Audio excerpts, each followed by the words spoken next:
Your paycheck went up. So why are you still checking your bank account before payday? A few months ago, you got the raise you were waiting for. You thought this was the moment things would finally loosen up. You could save more. Stop thinking so hard about every grocery run. Maybe pay down the credit card faster. Actually have money left after the bills. And for a little while, that's exactly how it feels. Then your apartment starts looking a little too small.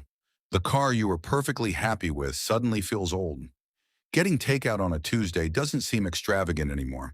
And the extra money that once looked like freedom begins disappearing into a life that somehow costs more to maintain. Nothing dramatic happened.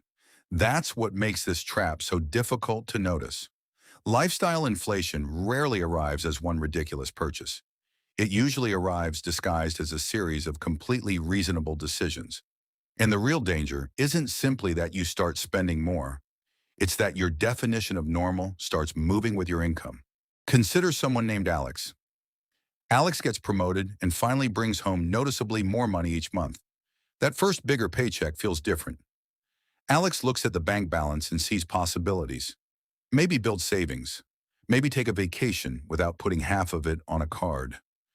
Maybe stop feeling that small spike of anxiety whenever the car makes a strange sound. Then life improves. Not recklessly, just a little. Alex starts ordering lunch with coworkers instead of bringing it from home. The old apartment has a long commute, so moving closer to work seems reasonable. The new place costs more, but it has better lighting, a nicer kitchen, and laundry in the building. Then the car needs another repair. Alex could keep it. But with the promotion, a newer car payment suddenly feels manageable. A couple of subscriptions get added because they're only a small amount each month. Weekend plans become slightly more expensive. Grocery choices change. Convenience becomes easier to justify. Each decision makes sense on its own. And that's the problem, because lifestyle inflation usually doesn't feel like inflation while you're creating it. It feels like improvement. The Consumer Financial Protection Bureau has even discussed lifestyle creep as spending rising alongside income. But there's an important distinction here. Improving your life isn't the trap. The trap begins when an improvement stops feeling optional. Think about the apartment. During the first week, Alex notices everything. The shorter commute, the extra space, the nicer kitchen, maybe even the feeling of finally living somewhere that matches the promotion. 6 months later, Alex barely thinks about any of it. The apartment hasn't become worse. It has become familiar. That matters because people can adapt to pleasurable experiences. Something that initially feels special can gradually become part of the background of everyday life. Research on hedonic adaptation examines this tendency for positive experiences and consumption to lose some of their novelty over time. And once the upgrade feels normal, going backward can feel very different from never upgrading at all. Before the move, the cheaper apartment was acceptable. After a year in the better one, moving back may feel like losing something. Same person, same income increase, completely different emotional reference point. That's when lifestyle inflation becomes more than a spending problem. It becomes an expectations problem. Your brain stops comparing your current lifestyle with the lifestyle you had before the raise. It starts comparing today with yesterday. So the nicer apartment becomes the baseline. The newer car becomes the baseline. Food delivery becomes the baseline. The more expensive gym becomes the baseline. And money that once represented possibility now has a job before it even reaches your account. Rent, car payment, insurance, subscriptions, restaurants, trips, upgraded conveniences. You're earning more, but more of your future income is already spoken for. This is where lifestyle inflation can become especially expensive, because the real cost of a purchase isn't always the first payment. Sometimes it's the expectation the purchase creates. Buy an expensive dinner once, and it's dinner. Start eating that way every weekend, and eventually the cheaper alternative may begin to feel like deprivation. Upgrade your phone once, and it's a purchase. Start expecting the newest version every few years, and the upgrade becomes part of the lifestyle your income is now responsible for supporting. The purchase disappears. The expectation stays. And there's another force quietly pushing that expectation upward. Comparison. A promotion doesn't only change your paycheck, it can change your environment. You may start working with people who earn more. Going to restaurants you didn't used to visit, hearing coworkers discuss neighborhoods, vacations, investments, schools, renovations, or cars that previously weren't part of your daily reference point.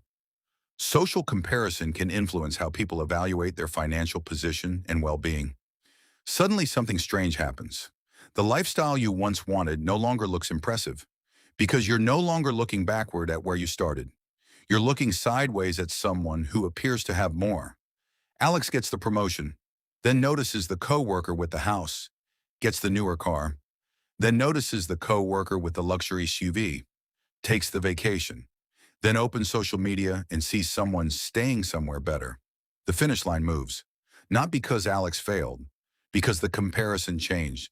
And now we reach the part of lifestyle inflation that gets discussed far less than coffee or subscriptions. It can reduce flexibility. In the United States, housing and transportation are already major parts of household spending. Together, they accounted for more than half of average consumer expenditures in 2024. So when lifestyle upgrades increase recurring costs in categories like housing or transportation, they can do more than reduce the amount left at the end of the month. They can make future decisions harder. Suppose Alex begins hating the new job. Before the raise, quitting would have been financially scary. But now there's another complication. The nicer apartment depends on this paycheck. So does the newer car. So do the recurring expenses that gradually attach themselves to the promotion. The raise that was supposed to create freedom has helped create obligations that make the raise harder to walk away from. That's the deeper contradiction. A higher income can expand your choices. But if every increase in income immediately creates a matching increase in fixed lifestyle costs, some of those choices can quietly disappear again. You may look wealthier while becoming more dependent on the next paycheck. And that explains why some people can earn substantially more than they did a few years earlier, yet still feel like they need just one more raise before they can finally relax. The problem isn't necessarily that the raises were too small. Their lifestyle kept learning how to consume them. This doesn't mean you should keep the cheapest apartment forever, drive an unreliable car, never travel, or feel guilty every time you pay for convenience. Money is supposed to improve your life. The useful question is simply whether every improvement needs to become permanent. So when your income rises, try one pause before upgrading everything around it. Ask, if this became my normal every month, would I still want to pay for it? Not once, every month. That question changes the way an upgrade looks. A nicer apartment isn't only a nicer apartment. It's the rent you're choosing to make normal. A car isn't only the exciting day you drive it home. It's the payment you're choosing to make ordinary. A subscription isn't the first free month. It's the recurring charge that will eventually become invisible. You don't need to reject the upgrade. You're simply deciding whether the lifestyle it creates deserves part of your future income. Because the goal of earning more isn't necessarily to make every part of your life more expensive. One of the most valuable things a raise can buy is distance. Distance between what comes in and what has to go out. That distance can become savings. It can absorb an unexpected car repair. It can give you time between jobs. It can make saying no to a bad opportunity easier. It can turn money into choices instead of only possessions. The CFPB describes financial well-being partly in terms of having security and freedom of choice, not merely earning a particular amount.